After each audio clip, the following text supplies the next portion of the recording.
স্টুডেণ্ট আজি মই তোমালোকক ক্লাছ 5ৰ অসমীয়া কিতাপৰ 1 নম্বৰ পাঠ অসম আমাৰ ৰূপহী এই পদ্যটো পঢ়াই দিম আৰু ইয়াৰ অল কুৱেশ্যন এনচাৰ্ছ এই ভিডিঅ'ৰ জৰিয়তে শ্বেয়াৰ কৰিম। যদি তোমালোকে মোৰ চেনেলটো ছাবস্ক্ৰাইব কৰা নাই তেনেহ'লে এটা ছাবস্ক্ৰাইব কৰি ল'বা, ঠিক আছে? কাৰণ ছাবস্ক্ৰাইব কৰিলে এনেধৰণৰ এডুকেশ্যনেল ভিডিঅ'বোৰ তোমালোকে মই যেতিয়াই ইউটিউবত আপলোড কৰিম তোমালোকে পাবা, ঠিক আছে? চ' দেৰি নকৰি পঢ়ো আহা তেনেহ'লে। 1 নম্বৰ পাঠ অসম আমাৰ ৰূপহী। অসম আমাৰ ৰূপহী গুণৰো নাই শেষ, ভাৰতৰে পূৰ্ব দিশৰ সূৰ্য উঠা দেশ। গোটেই জীৱন বিচাৰিলেও অলেখ দিৱস ৰাতি, অসম দেশৰ দৰে নেপাওঁ ইমান ৰসাল মাটি। চিৰবিনন্দীয়া তোমাৰ সেউজ পৰিৱেশ, ভাৰতৰে পূৰ্ব দিশৰ সূৰ্য উঠা দেশ। বহাগতে আমাৰে আই মহুৰা হৈ ঘূৰে, মাঘত সোণৰ হাতেৰে লখিমী আদৰে। শৰৎ নিশাই তৰাৰে সজাই আইৰে কেশ, ভাৰতৰে পূৰ্ব দিশৰ সূৰ্য উঠা দেশ। পাহাৰ ভৈয়াম একে কৰা ৰামধনুৰেই দৰে, তোমাৰ ভাষাৰ মৰমবোৰে মিলন সেতু গঢ়ে। লৌহিতৰে বহল পাৰক প্ৰণিপাত কৰোঁ, জন্ম ললোঁ ইয়াতেই যেন মৰোঁ। পাম ক'ত তেনে মধুৰ ৰূপৰ সমাৱেশ, ভাৰতৰে পূৰ্ব দিশৰ সূৰ্য উঠা দেশ। এই গীতটোৰ গীতিকাৰজনৰ নাম হৈছে ডক্টৰ ভূপেন হাজৰিকা, ঠিক আছে?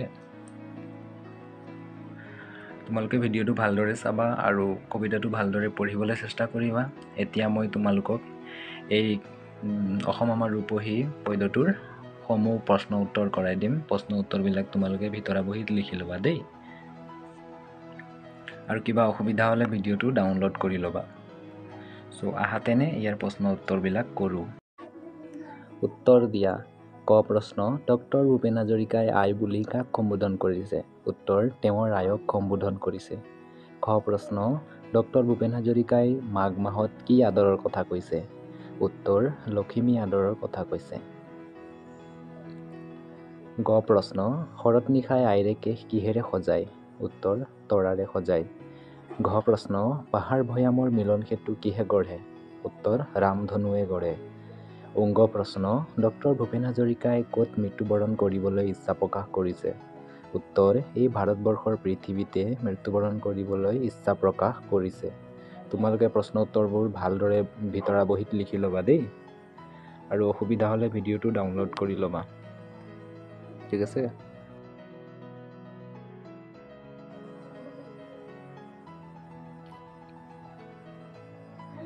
প্ৰথম প্ৰশ্ন, এই গীতটিত গীতিকাৰ ডক্টৰ ভূপেন হাজৰিকাই সূৰ্য উঠা দেশ মানে কোনখন দেশৰ বুজাইছে?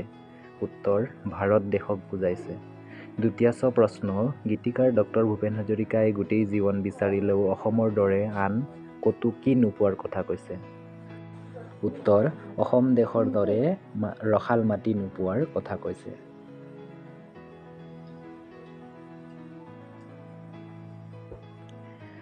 নেক্সট কুৱেশ্যন, ডক্টৰ ভূপেন হাজৰিকাই অসমৰ পৰিৱেশ কেনেকুৱা বুলি কৈছে? লিখা।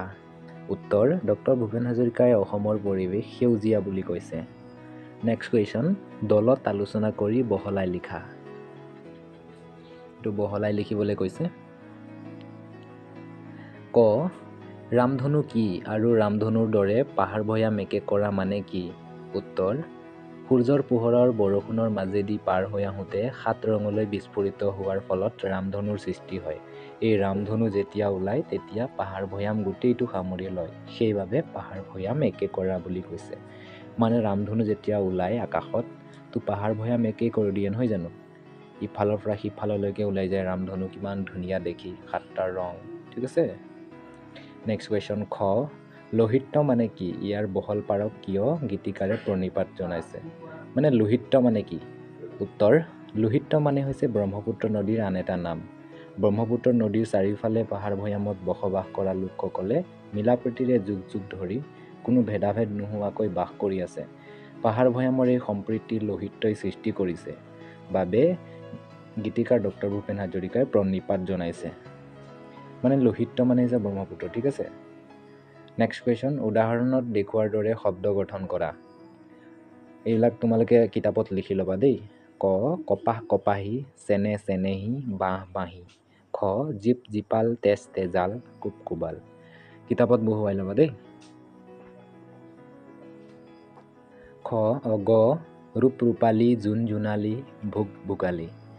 ঘ দুখ দুখীয়া, নিয়ম নিয়মীয়া, নগৰ নগৰীয়া। এইবিলাক কিতাপত বহাই ল'বা, মানে কিতাপত খালী ঠাইবিলাক লিখি ল'বা।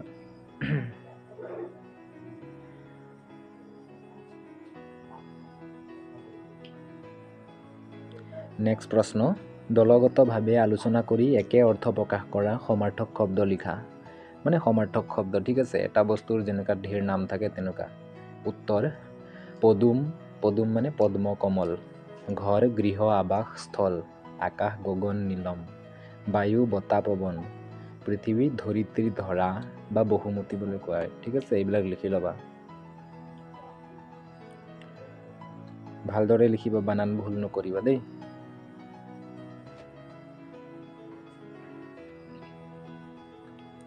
নেক্সট প্ৰশ্ন, তলৰ শব্দবোৰৰ বিপৰীত অৰ্থ প্ৰকাশ কৰা শব্দবোৰ গীতটিত আছে, তাৰ পৰা বিচাৰি উলিয়াই লিখা। মানে বিপৰীত অৰ্থ, পেট হ'লে পিঠি তেনেকুৱা, ঠিক আছে।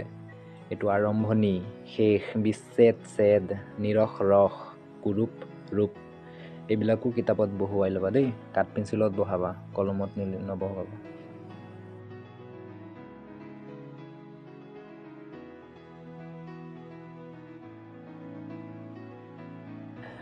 ঠেক বহল, অনাদৰ আদৰ, দিৱস অদিবস, পশ্চিম হ'লে পূব, ঠিক আছে।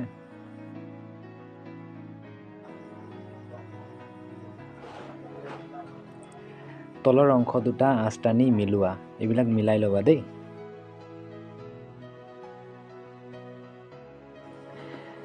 নেক্সট প্ৰশ্ন, তলৰ শব্দবোৰ বাক্য সাজা। এইটো বাক্য ৰচনা কৰিব গৈছে, ঠিক আছে। অলেখ, আকাশত অলেখ তৰা আছে। আদৰ, সদায় মা দেউতাৰ আদৰ কৰিব লাগে। পৰিৱেশ, আমাৰ চৌপাশৰ পৰিৱেশ পৰিষ্কাৰ কৰি ৰাখিব লাগে।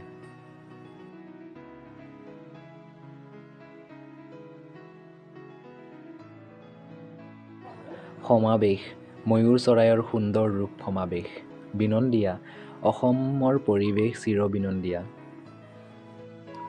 চ' এই পাৰ্টটোৰ মই সমূহ কুৱেশ্যন এনচাৰ্ছ এই ভিডিঅ'ৰ জৰিয়তে শ্বেয়াৰ কৰিলোঁ, ঠিক আছে। চ' থেংক ইউ ফৰ ৱাচিং, থেংক ইউ, বাই।